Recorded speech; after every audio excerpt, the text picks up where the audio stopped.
Did you see it? There, I'm sorry. I apologized sincerely to her. What I'd accidentally seen was running through my mind. She looked as if she were about to cry, and I felt awful about it. But unfortunately, the image in my head was not going to fade away. What I had seen of her had a significant impact on me. My name is Taylor Mason. After graduating from university, I joined the workforce like any other newbie. There was still a lot for me to learn at work, and to top it off, my boss was a hardcore jock. I was often scolded for repeating the same mistakes every day. "Hey, Mason, you've made another data entry error. How many times is this now?" "I'm sorry." I was the worst performing member among my peers.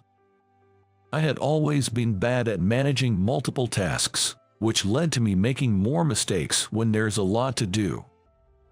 I was constantly getting yelled at work, and I couldn't help but sigh, wondering how things came to this.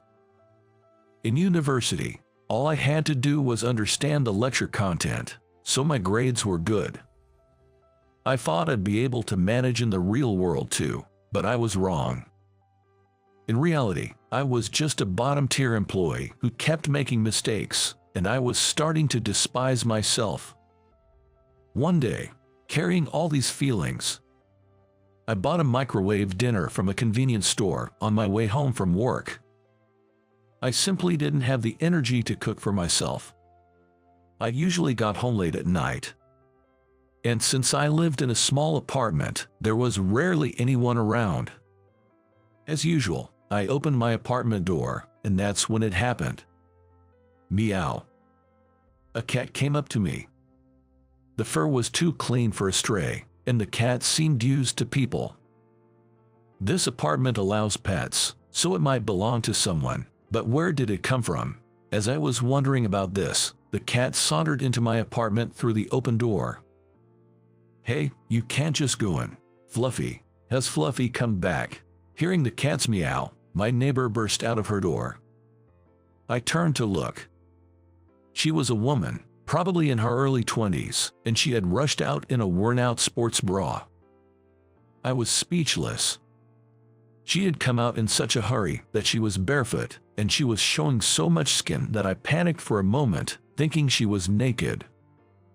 When she saw that her cat had entered my apartment, she said, "I'm sorry, that's my cat." Oh, here, she realized that she was only in her underwear and turned her face bright red. "I'm sorry, that's my cat. I'll get him out right away." With that, she rushed back into her apartment, returning in about 30 seconds. She was clearly just wearing a hoodie over her sports bra. I didn't want the cat to get hurt inside my apartment, but I was also hesitant to invite a woman into my place at night. So, I said, "I'll try to catch the cat. Just wait here," and attempted to catch the cat. But I couldn't. Was it always hard to catch a cat? Left with no other choice, I had to ask the woman to come inside and catch the cat herself. The cat didn't resist when the woman tried to catch it. It just went with the flow. "I'm sorry for the trouble. I'll make it up to you another day." Saying that, the woman left as it was getting late. Well, she was dressed quite oddly. The next Saturday, the woman came to visit, bringing some sweets with her. I led her into the room to check if the cat hadn't broken anything, and we sat down for a cup of tea. Honestly, since I had led her in my room yesterday, I didn't resist much. Her name is Julia Roberts. She seemed to be a college student, and from the big shoulder bag she brought, it seemed she probably planned to study somewhere after this. She owned a cat named Fluffy. Actually, yesterday Fluffy went out onto the balcony, and I heard him crying at night, so I rushed out in such a strange outfit. Julia was blushing as she explained. "Oh, Fluffy scratched me up pretty bad. It's even more embarrassing to be seen like this. Cats can be quite a handful, huh? I heard cats scratch everything around them when they need to sharpen their claws.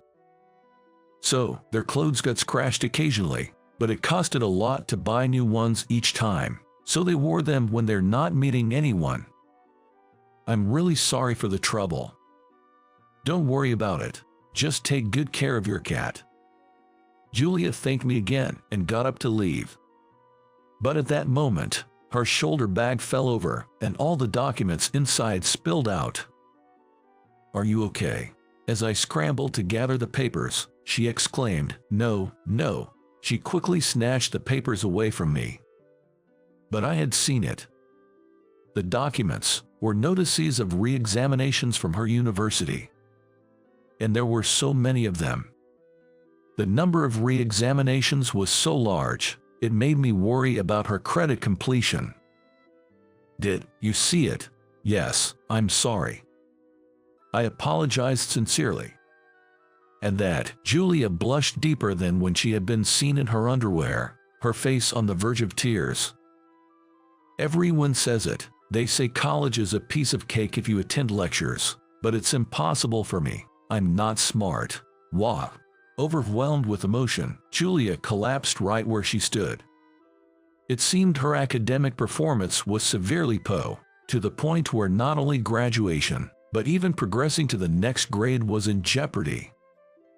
She had always been made fun of for her grades, and it seemed she had developed a complex, or rather, a trauma about it. Well, if you want, I could help you with your studies. No, I went to the same university. I took the same courses you're having re-examinations for. Really? What a coincidence. Julia was attending the same university I had. So that made her my junior. Julia was quick to take up on my offer. It seemed she had tried asking her friends for help with her studies before, but kept making the same mistakes, and they had given up on her. Well, I did have good grades in university, and depending on the subject, there are tips and tricks. Maybe if I taught her those, she might just make it. So, we decided to have a study session every Saturday.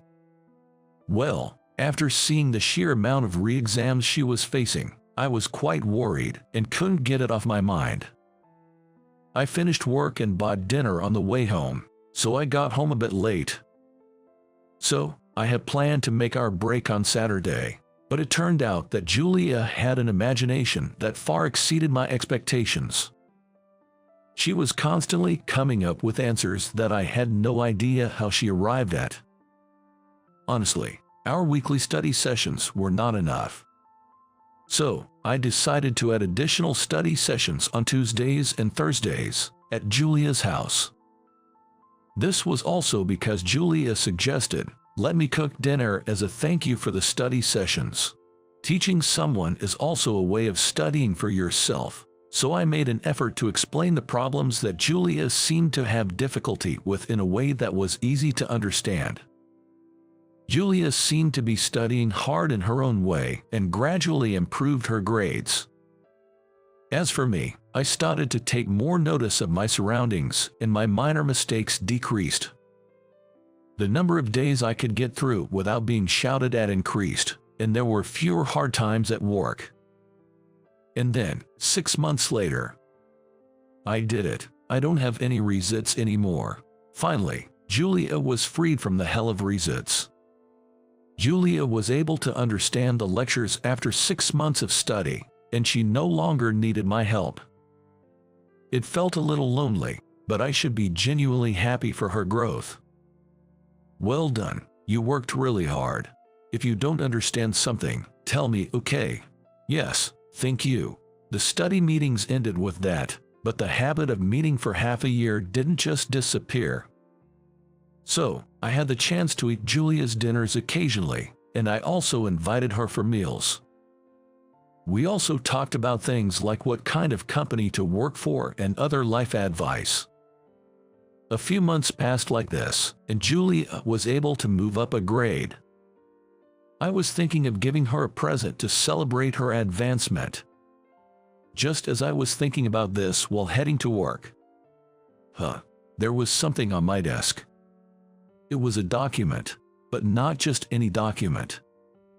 Personnel change, and I'm the assistant to the president. I was dumbfounded by the document informing me of an unexpected personnel change. Suddenly, my boss patted my shoulder and I jumped. "The president is calling for you. Follow me." With that, my heart was about to jump out of my chest. What did I do? I desperately tried to remember, but I couldn't think of anything. I made my way to the president's office with a stiff body. There were guests in the president's office besides the president. It seemed that I had been called to the president's office because these guests wanted to see me. "Sorry for calling you all of a sudden. These are the owners of Roberts Inc., our business partners." Introduced by the president, I bowed my head. "Wait, Roberts?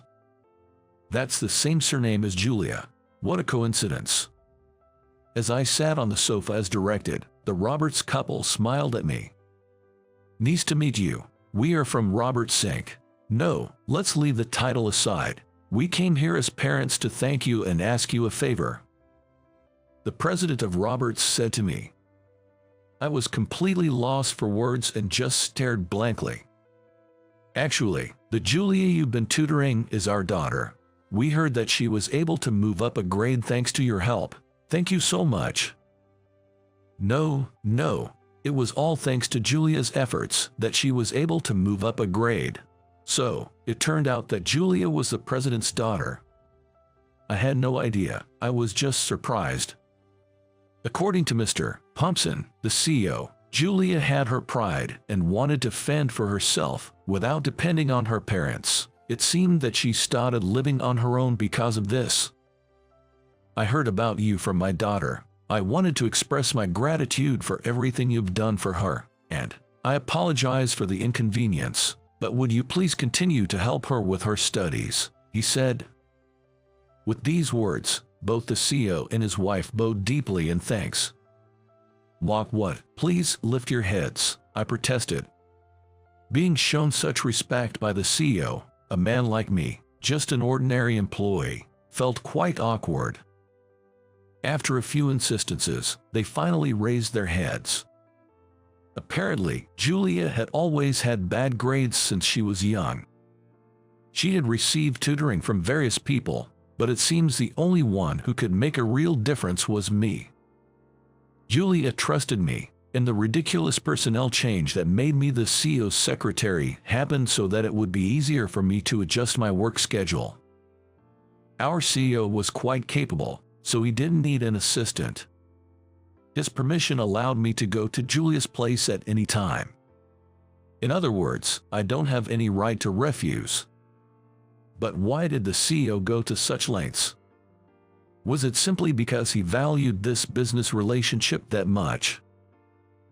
Actually, we've been friends since we were kids. You know, the so-called best buddies. I've known Julia since she was a little girl, and I've been as troubled as anyone else by her academic performance, he revealed. Because I seemed puzzled, the CEO was kind enough to explain our relationship. Apparently, when Julia was in high school, the CEO used to supervise her studies. She managed to pass her college entrance exams, but it seems she ended up in a sort of remedial hell. Of course, my salary remained the same even though my department had changed, so it's a win-win situation for me, or so it should be. However, this lack of a right to refuse showed me the frightening power that adults with authority hold. And so, it was decided that I would be taking care of Julia, approved by both her parents and the company. Julia's academic performance has improved slightly, but I can't let my guard down. She seemed to have received a failing grade in a new course she started right after advancing to the next grade. Your assistance again would be much appreciated. Likewise, I responded. Julia looked a bit embarrassed, but I felt rather glad to have this connection with her. In this way, I supported Julia and was sometimes supported by her, and before I knew it, Julia is now my wife. You never know what life has in store for you. Who would have thought that the college girl I saw in her underwear the first time we met would become my wife? But it seems Julia is still hung up on the mountain of remedial notices, more so than the fact that I saw her in her underwear, playfully telling me to take responsibility for that time as she asks me to help her study. Though the studying she was referring to now was not academic learning, but rather business manners and other basic knowledge for working adults. The CEO was also delighted. Who would have thought that Julia would grow so much? He's an amazing person who single-handedly started the company and continues to grow it. The level of the Harpo performance that even such a CEO struggled with. I still don't know about Julia's past grades, but it seems it's better not to know about it. That's how I'm happily living my life now. But when I really think about it, the catalyst for me discovering Julia's retake notices was when Fluffy wandered into my room. In that sense, I should really be thankful to Fluffy for dropping by my room. Meow. The Cupid of our love spent another day curled up under the sunshine.